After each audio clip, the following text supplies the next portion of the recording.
Ricky Mohammed is a former top 5 and top 10 runner-up at the Mr. Deaf World Pageant on several occasions. He has become a role model to many and is known for his strong ability to represent the differently abled in various ways locally and abroad. He's often commended for his desire to empower the deaf.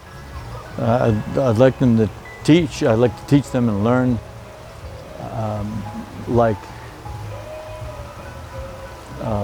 learning certainly the ABCs and all that, and then later influence them as a teacher. I'd like to work as a teacher.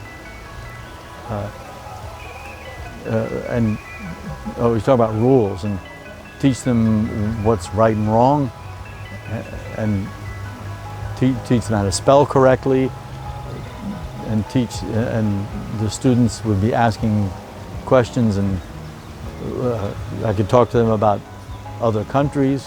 It's pretty much the same, and to get them interested in school is really a hard thing to do, to teach them the importance of learning so that they can become equal to a hearing person.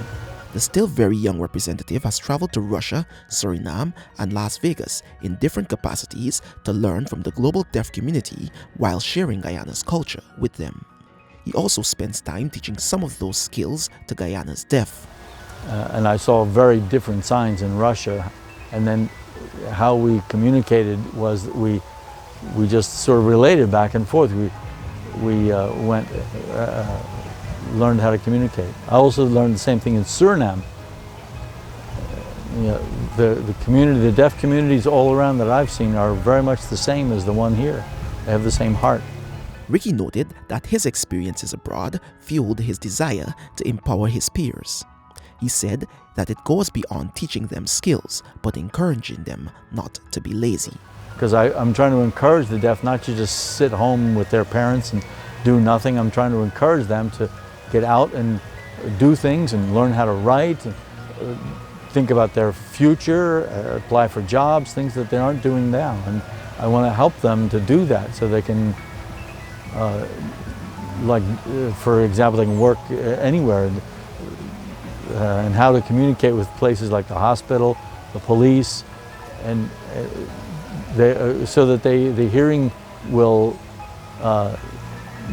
and the deaf can respond in the same way. Because now the hearing respond very quickly, but the deaf sort of sit in the background.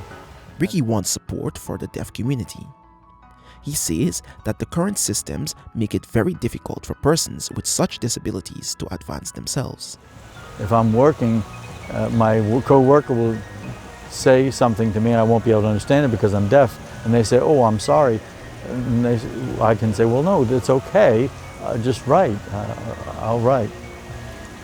I know, and I can also teach them some signs, mother and father, and teach them, so that we can develop a communication. In the future, we need more interpreters for like doctors and the police and court. We don't have any there.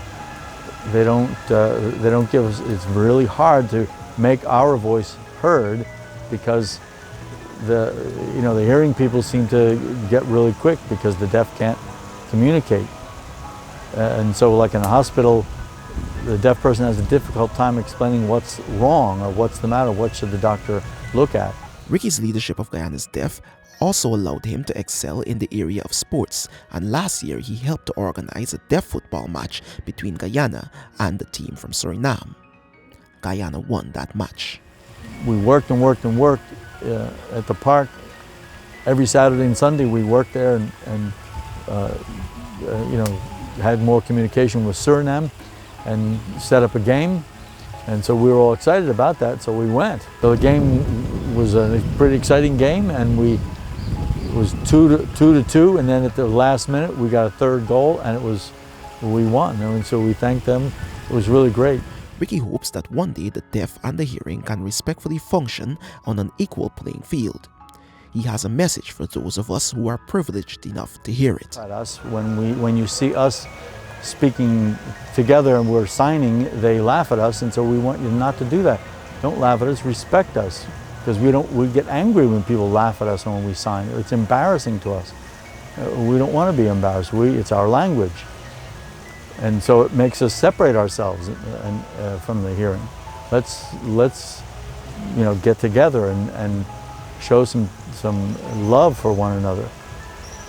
Yeah, and not leave the deaf out, but include them as much as they can, and then see what we can do about learning some sign language ourselves. Learn some sign language for the hearing group.